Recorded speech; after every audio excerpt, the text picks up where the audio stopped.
Hello વિદ્યાર્થી મિત્રો, હું અતુલ લોઢી અમારી યુટ્યુબ ચેનલ પર તમારા બધાનું હાર્દિક સ્વાગત કરું છું. મારી ચેનલને સબસ્ક્રાઇબ કરતા રહેજો. આજે હું તમારા માટે ધોરણ 10 અને 12ના જે વિદ્યાર્થીઓ છે એના માટે એક સરસ મજાનો વિડીયો લાવ્યો છું. ગુજરાત માધ્યમિક અને ઉચ્ચતર માધ્યમિક શિક્ષણ બોર્ડ એટલે કે 10 અને 12મા ધોરણનું જે માર્ચમાં જે પરીક્ષા લેવાતી હતી એ હવે ઠેલવાઈ અને જુલાઈ અને જૂનની આજુબાજુ જતી રહી છે. એટલે કે 2021માં આગળ જતી રહી છે કોરોના કારણે. એ અવશ્ય લેવાશે એવું આજે સરકારશ્રી દ્વારા જાહેર કરવામાં આવ્યું છે. કેમ કે આ જે પેપર છે એની બ્લુપ્રિન્ટ આવી ગઈ છે અને એ જે બ્લુપ્રિન્ટ છે એ ઉપરાંત એવું લાગી રહ્યું છે કે જે પેપર છે એ 80 માર્કનું રહેશે અને 3 કલાકનું. તો આજે હું તમને આ બ્લુપ્રિન્ટ છે એનો સંપૂર્ણ વિડીયો સમજાવીશ, ઉપરાંત આની પીડીએફ પણ હું તમને મોકલીશ. તો આપણે આજે જે સમજવાની છે પીડીએફ એ છે સામાજિક વિજ્ઞાન ધોરણ 10ની. તો ચાલો કેવી રીતે પેપરમાં પૂછવાનું છે તો જોઈએ.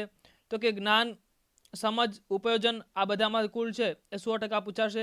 તો કે જ્ઞાનમાં 25%, સમજમાં 50% અને ઉપયોજન એટલે કે 18.75%. તો આવી રીતે કુલ 100% અને કુલ ગુણ 80માંથી જ્ઞાન, સમજ અને ઉપયોજન અને ઉચ્ચ વૈચારિક કૌશલ્ય એની આપણે વાત કરી હતી અગાઉ પ્રમાણે. હવે આપણે જે જોવાનું છે મેન એ જ અહીંયા અત્યારે જોઈએ. હેતુલક્ષી પ્રશ્નો એટલે ઓબ્જેક્ટિવ ટાઈપના તો કે કુલ 24 ગુણના પૂછાશે.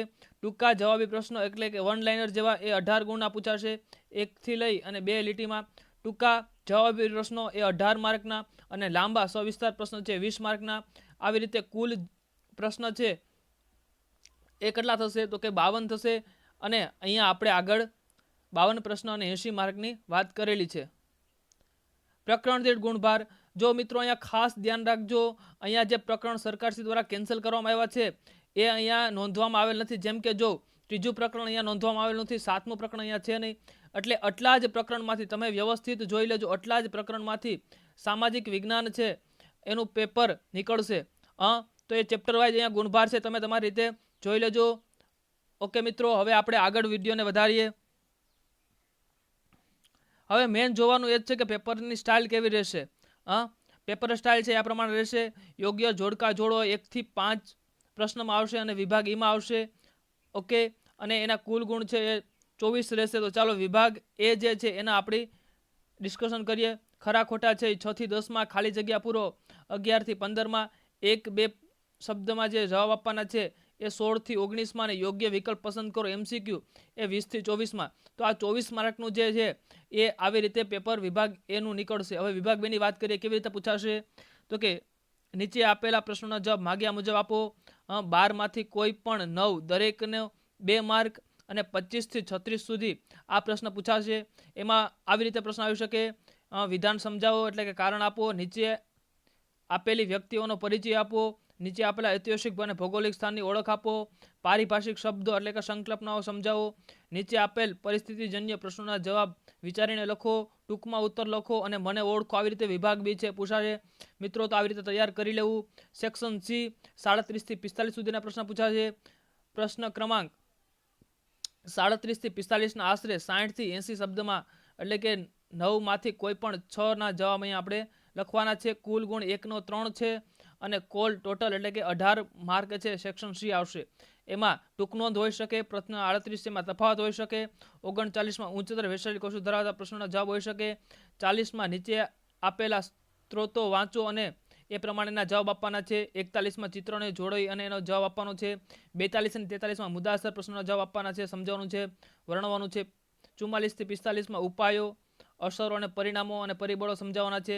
હવે સેક્શન ડી એટલે કે 46 થી લઈ અને 52 સુધી કેવા પ્રશ્નો છે તો કે 5 માર્કના પ્રશ્નો છે.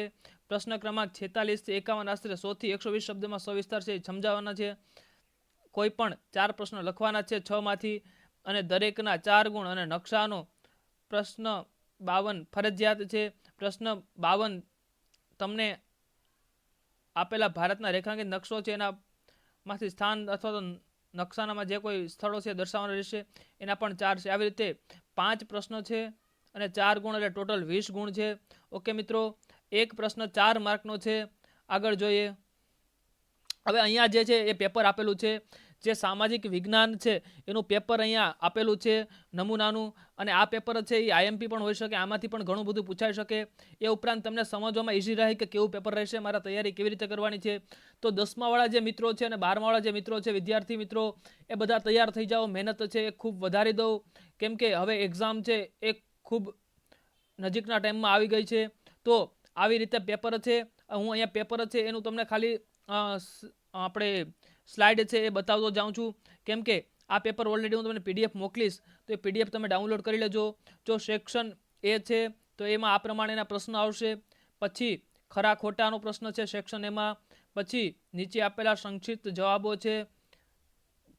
પછી નીચે આપેલી ખાલી જગ્યાને યોગ્ય વિકલ્પ પસંદ કરવાનો છે, એ આવી રીતે પૂછાશે. ઓકે, પછીનો પ્રશ્ન છે નીચે આપેલામાં સાચો વિકલ્પ છે પસંદ કરવાનો છે, અહીંયા વિકલ્પ પસંદ કરવાનો છે, એ આવી રીતે હશે પ્રશ્ન બધા. પછી સેક્શન બીમાં, તો કે સેક્શન બીમાં કોઈ પણ 9 પ્રશ્ન છે લખવાનો છે, 1ના 2 ગુણ છે, તો એ બધા પ્રશ્ન આવી રીતે હશે કે જે તમારે વ્યવસ્થિત રીતે લખવાના રહેશે.